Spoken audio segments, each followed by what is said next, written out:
I'm Bethany, 32, and 3 weeks ago, my life became a shocking headline I never thought I'd write.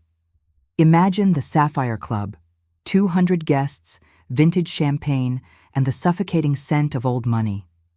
My father, the man the world calls a legend, stood at the podium and did the unthinkable.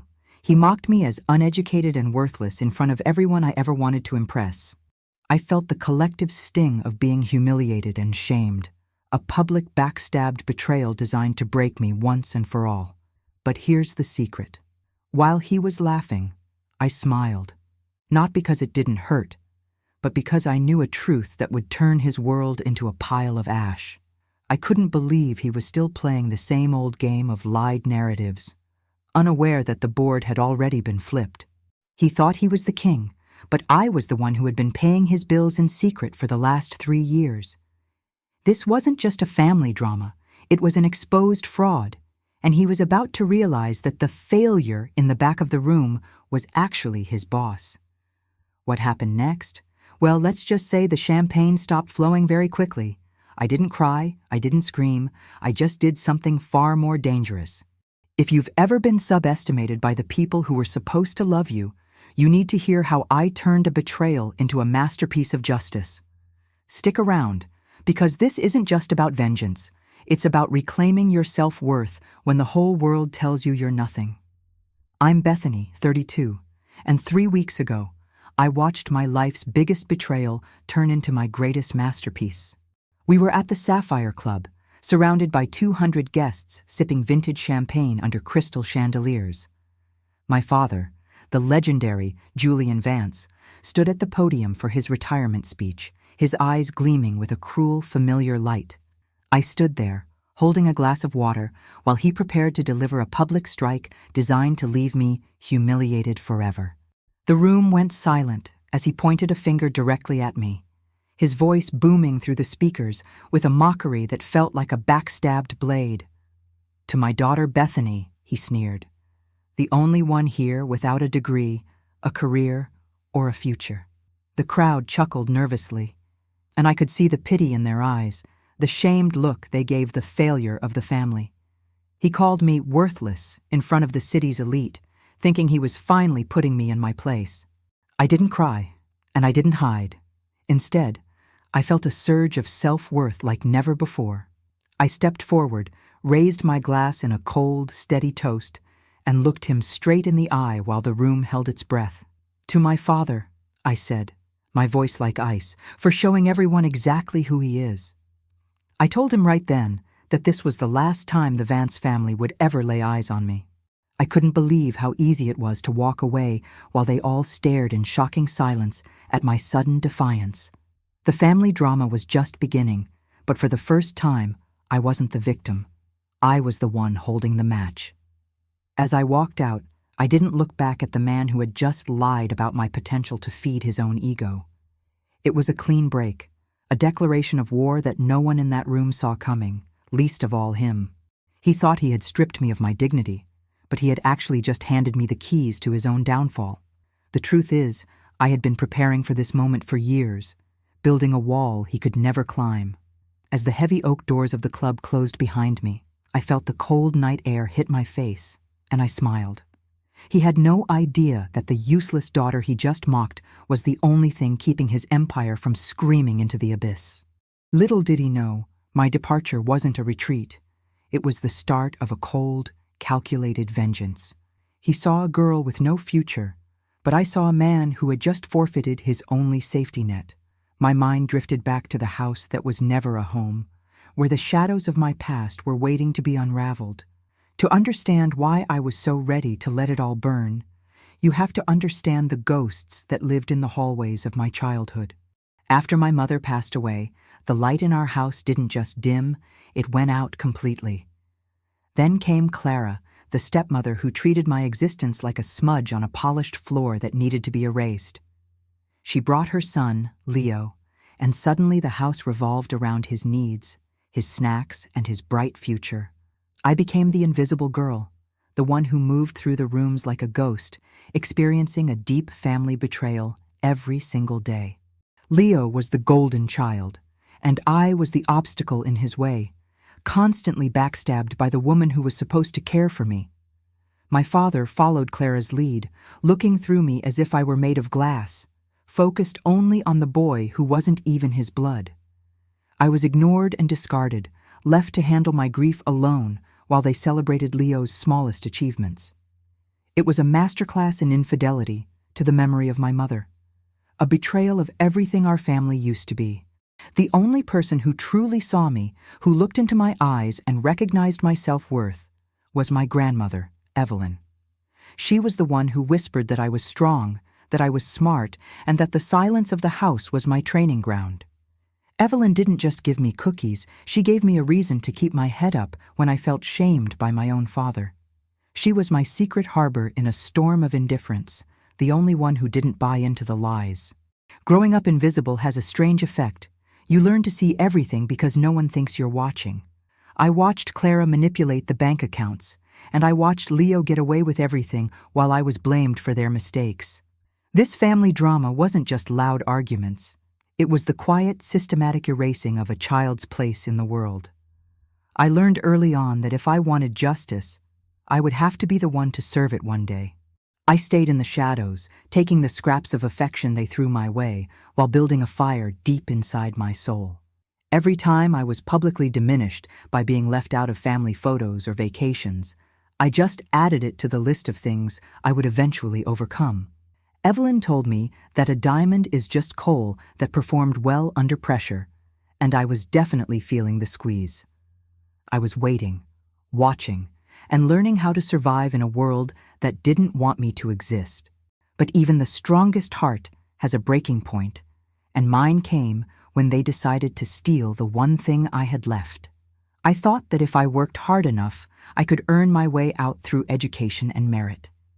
I didn't realize that to them, my dreams were just currency they could spend on Leo's mediocre life. The ultimate betrayal wasn't the silence. It was the moment they reached out to crush the only spark of hope I had for my future. At 20, I finally felt the sun on my face. I was halfway through my degree, thriving and finally finding my own voice. Then, the hammer dropped in a cold, clinical meeting in my father's study, where the air felt thick with karma that hadn't yet arrived. They told me I had to drop out because the money ran out and the family business was struggling. It was a devastating blow, a shocking revelation that felt like they were ripping my heart out of my chest. I soon discovered the truth.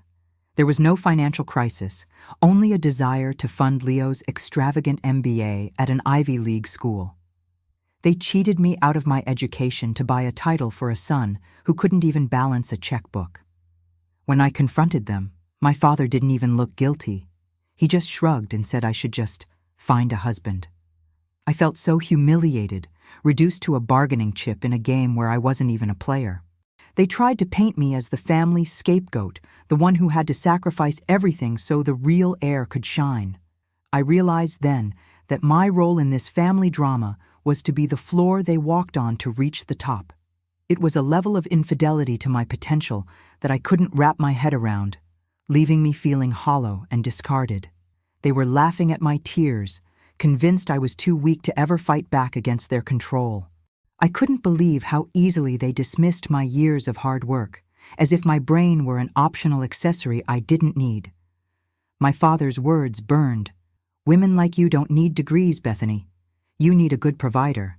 The irony was so thick, it was suffocating, especially since he was the one failing to provide the basic respect a daughter deserves. They had sealed my fate as the uneducated one, a label they thought would keep me tethered to them forever. In their eyes, I was broken, a girl with a stolen future who would eventually come crawling back for a handout.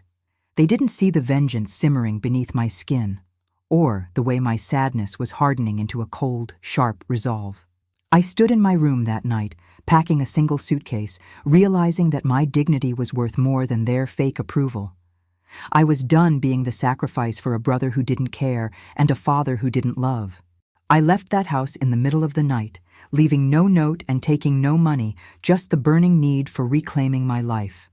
I headed for the city with nothing but a used laptop and a fire in my gut that no amount of cold could extinguish.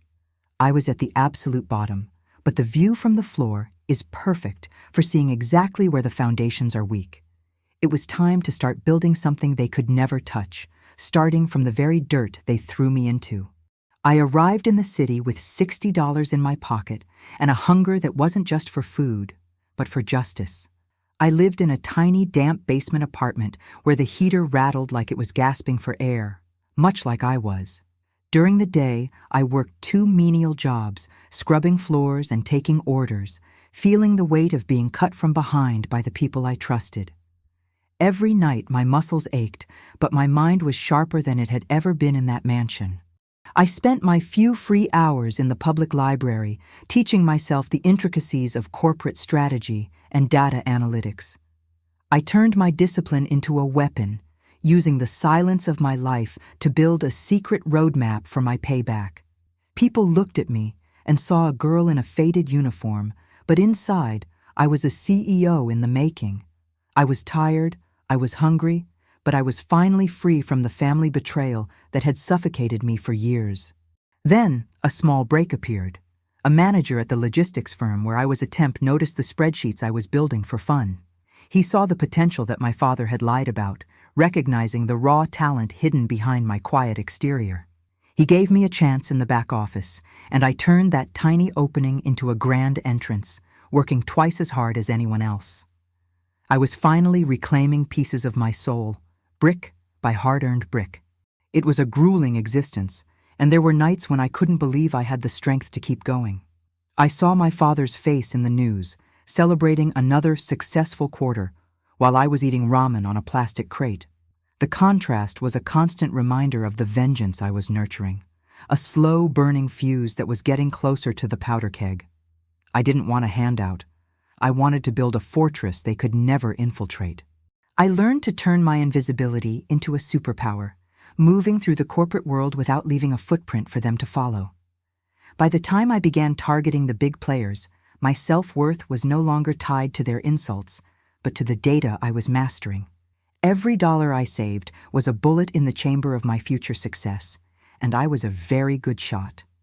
My business, Apex, was already profitable and growing steadily through my own relentless discipline. Soon, I wasn't just a temp anymore. I was the person the higher-ups came to when they had a problem no one else could solve. I was building a reputation under a name they wouldn't recognize, protecting myself from any more family drama. I was ready to take the next step, to move from the shadows of a corporation to the helm of my own ship. The foundation was set, and it was time to build a tower that would eventually cast a shadow over everything my father owned. I launched Vanguard Solutions from a shared workspace, a boutique consultancy designed to fix the very messes my father's generation was making. I grew the company in total silence, avoiding social media and press releases, terrified they would find a way to take the credit. It was my secret world, a place where infidelity to my origins was my greatest strength and my hidden power. The business took off like a rocket, fueled by the sheer force of my will and my need for payback. We specialized in operational efficiency, the very thing my father's bloated, traditional company lacked, and soon we were scaling faster than I dreamed. I hired a team of outsiders, people like me who had been cheated by the system, and we became a force of nature. I was finally building real power, the kind that doesn't need a fancy name on a building to be felt in the market.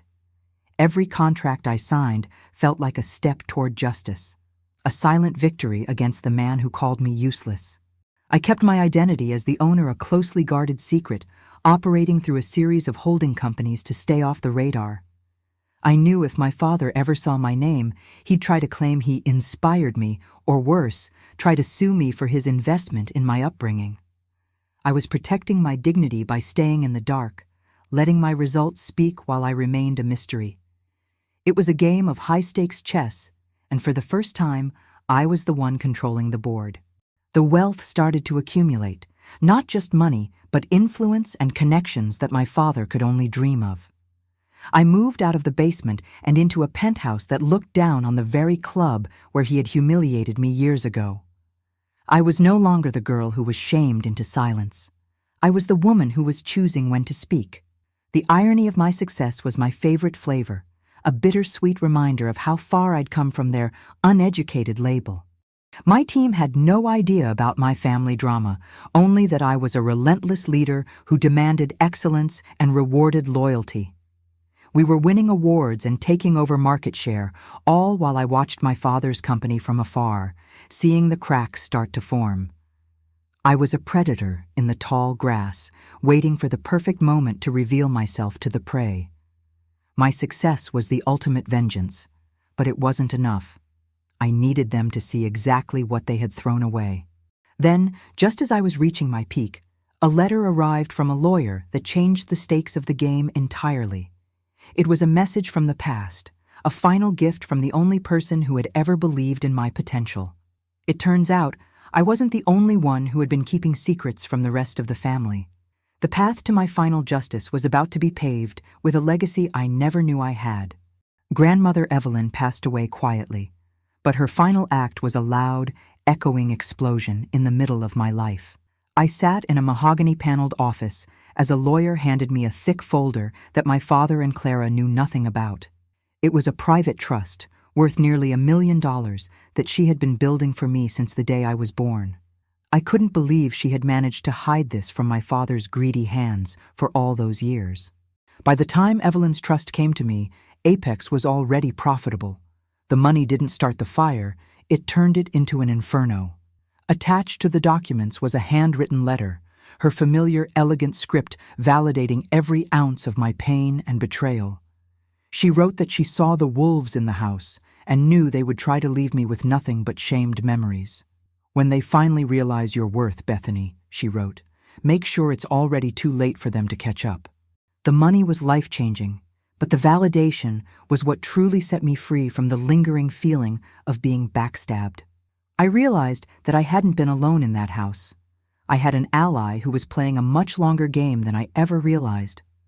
With this capital, I could accelerate my plans for vengeance and secure Vanguard solutions against any possible attack. My grandmother had given me the power to finally turn the worthless girl into an untouchable titan. I didn't tell a soul about the trust, especially not my father, who was likely already fighting over Evelyn's antique silver. I watched from the sidelines as they scrambled for the scraps of her estate, unaware that the real prize had already been delivered to me. It was a beautiful piece of justice, a secret victory that tasted like the vintage wine I used to only see from the kitchen door. I felt a new level of self-worth, knowing that I was protected by a love they couldn't understand or steal.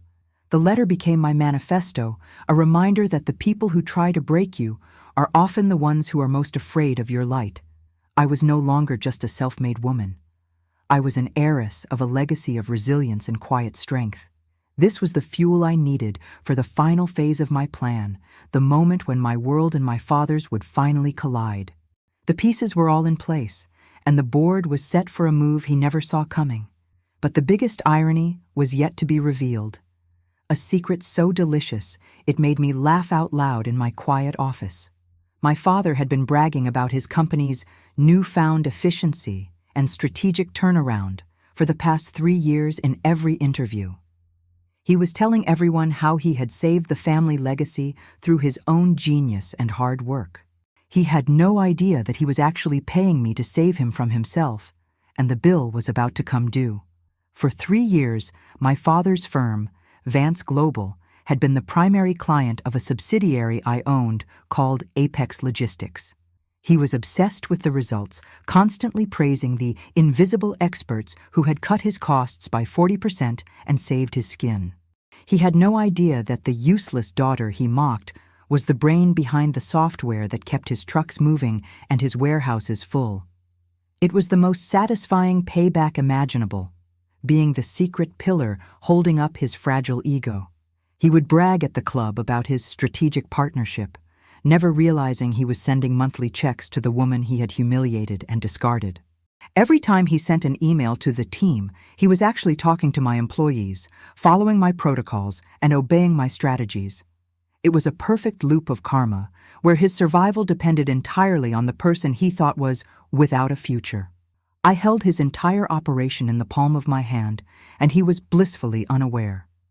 The contract was coming up for its 5-year renewal, a multi-million-dollar deal that Vance Global literally could not survive without. If I walked away, his supply chain would collapse in 48 hours, and his creditors would descend like vultures. I felt a cold sense of justice, knowing that I held the power to end his legacy with a single click of a mouse.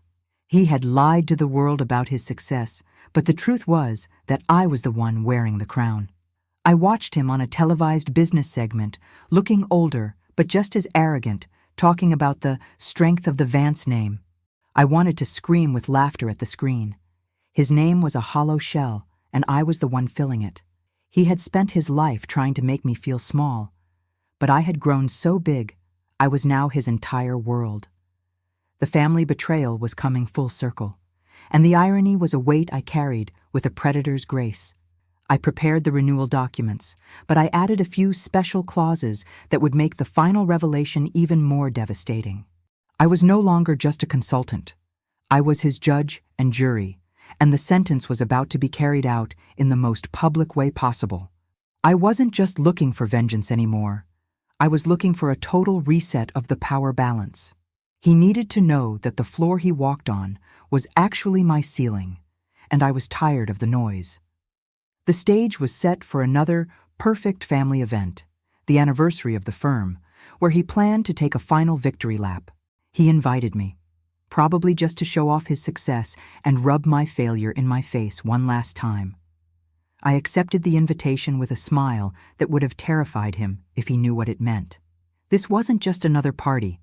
It was the day I was going to show the world the man behind the curtain.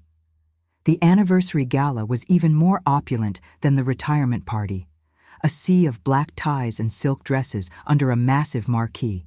My father stood on stage, his chest puffed out like a peacock, ready to bask in the admiration of his peers. He saw me in the back and couldn't resist. He just had to take one last shot at his favorite target.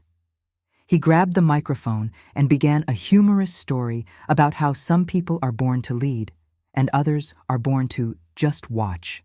He looked right at me and joked about how I was still finding myself while he was finding ways to dominate the market. The room laughed, a cruel, collective sound that felt like a shower of shamed glass. But I didn't flinch this time. I felt a surge of self-worth so powerful it made the air around me feel electric as I slowly stood up. I didn't need a microphone. The sudden silence that fell over the room as I walked toward the stage was enough. I reached the podium, took the mic from his stunned hand, and looked out at the faces of the people who had laughed at me. "My father is right," I said, my voice steady and resonant. "Some people are born to lead, and some are just clients." I pulled a small, sleek tablet from my clutch and projected the Apex Logistics logo onto the massive screens behind us. The shocking gasp from the audience was the most beautiful music I had ever heard in my entire life. I revealed the truth right there, that for years, Vance Global had been a puppet on my strings, surviving only because of my company's mercy. I showed the contracts, the savings, and the signature on the Apex side, my own, Bethany Vance.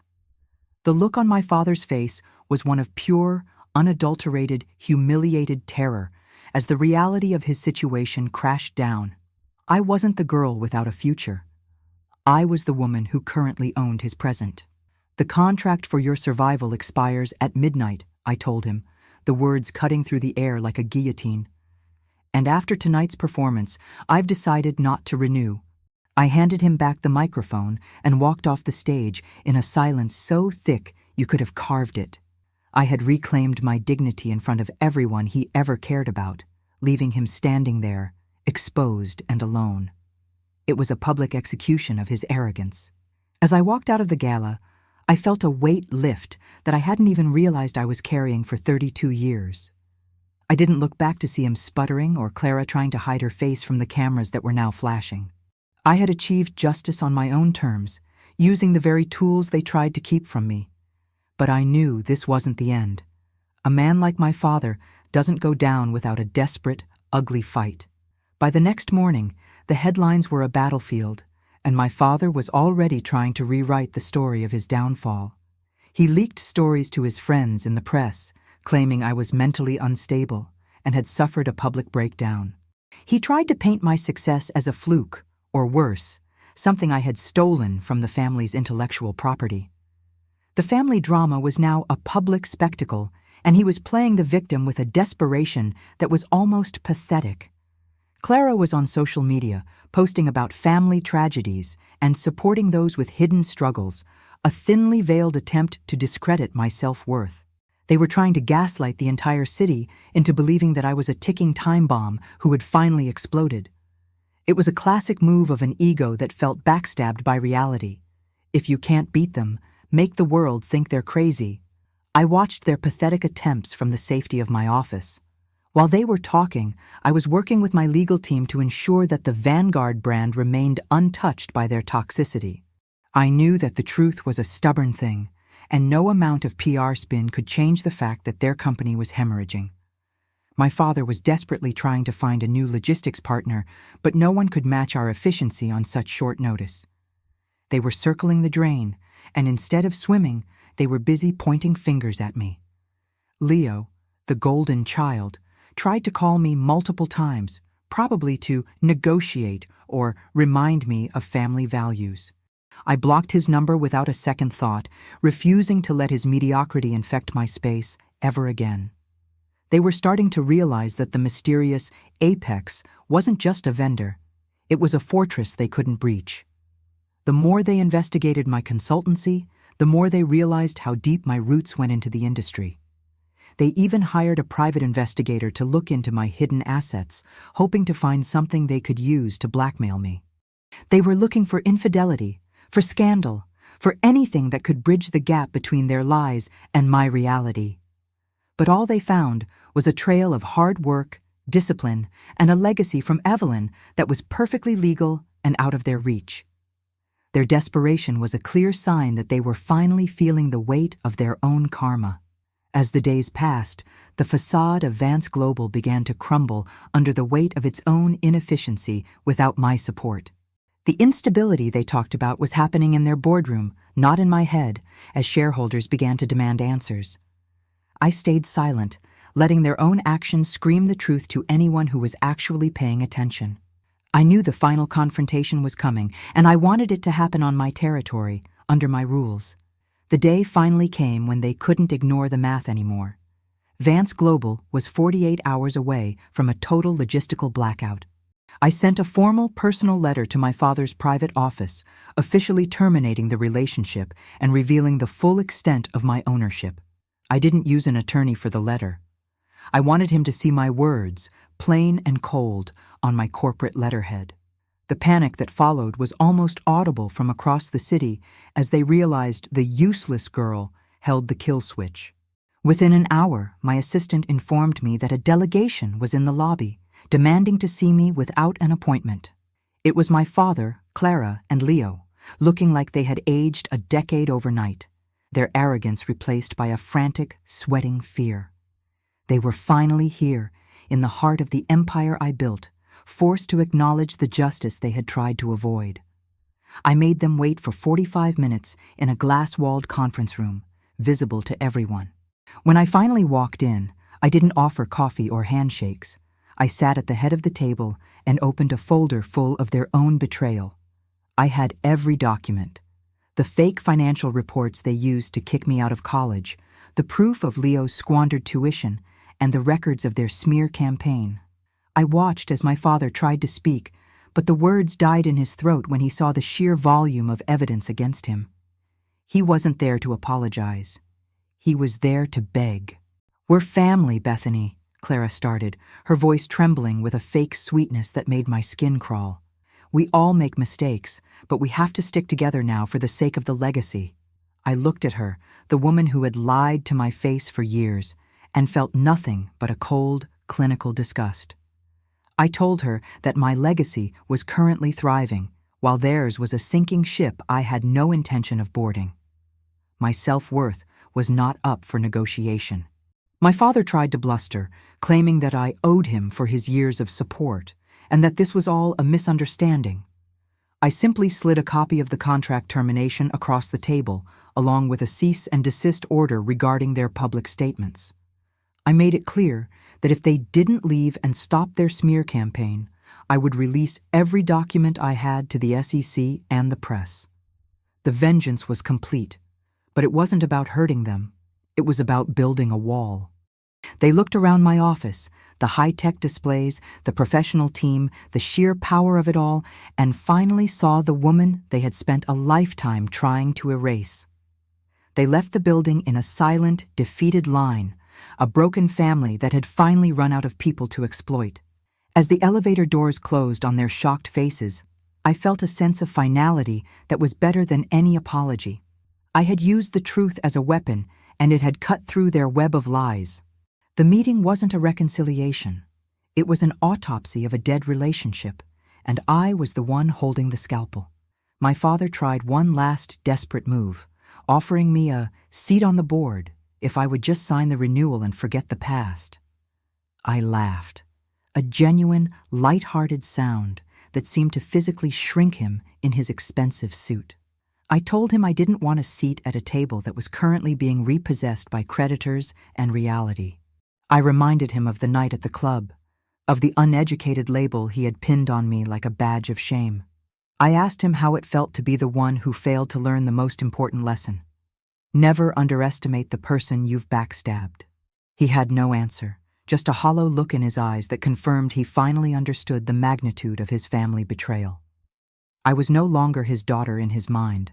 I was a corporate entity terminating his existence. I stood up, signaling that the meeting was over, and watched as Leo tried to make a brotherly appeal for his inheritance. I told him that his inheritance was the MBA I paid for with my stolen dreams, and I hoped it was worth the cost of his soul. They were looking for a loophole, a way to use family as a get-out-of-jail-free card, but I had burned that card years ago. My dignity was now protected by ironclad clauses and a heart that had hardened into a diamond. "There is no us," I said, my voice echoing in the sterile, modern room. "There is only the business I built and the one you destroyed." I told them to leave through the back entrance to avoid the reporters who were already starting to gather at the front. I was giving them one last mercy, the chance to hide their shame from the world for a few more hours. It was the most family thing I had done for them in a decade, and it was more than they deserved.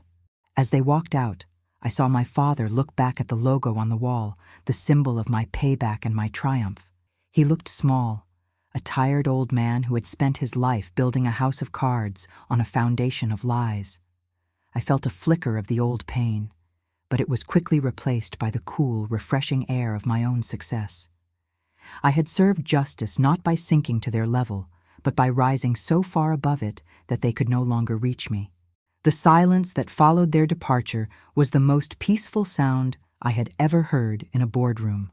I went back to my desk, opened my laptop, and began the process of reallocating the resources we had been using for Vance Global.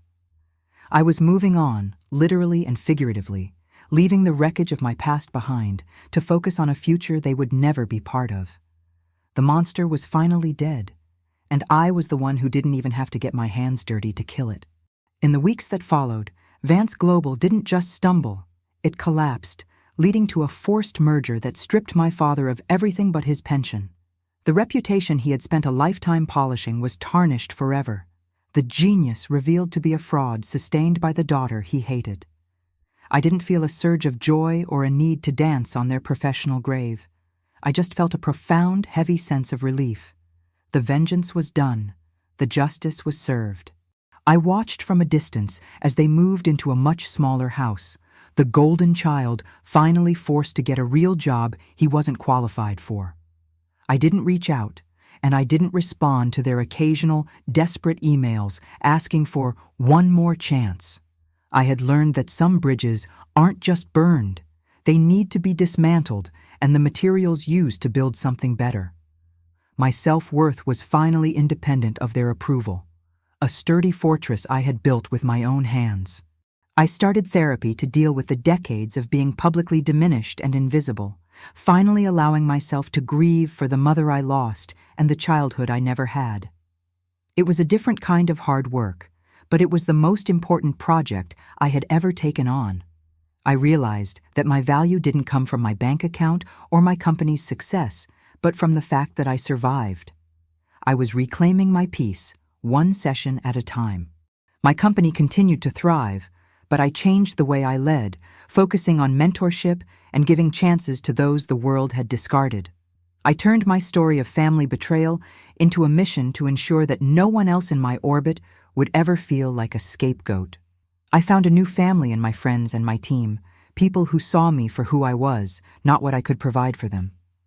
The truth was that I had finally found the home I was looking for. I often think of my grandmother Evelyn and the letter she left me, a final guidepost in a world of shadows. She was right.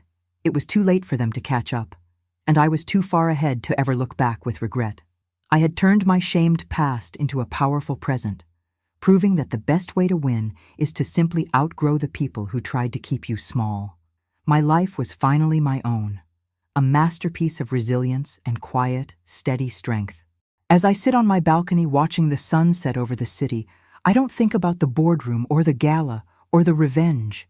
I think about the girl in the basement apartment eating ramen and dreaming of a day when she wouldn't have to hide. I'd tell her that it all worked out, that the silence was worth it, and that the fire she felt wasn't burning her up. It was forging her. I am Bethany, and I am finally, truly free. This journey wasn't just about business or money. It was about the moment I decided that my dignity was no longer for sale. Have you ever been the scapegoat in your own family, or felt like your success was being intentionally suppressed by those closest to you? I want to hear your story in the comments below. Tell me about a time you had to build your own light in the middle of a total blackout.